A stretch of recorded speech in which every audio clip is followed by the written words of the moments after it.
nag-aaral po ako sa ibang bansa, sa Inglaterra, sa Amerika. Kakasulat ng libro, kakakonsumi sa mga guro. May mga guro ba?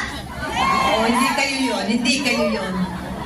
Na-meet ko si Lifestyles, I was 64. 13 years ago, ang lola nyo ngayon ay... May marunong mag-math.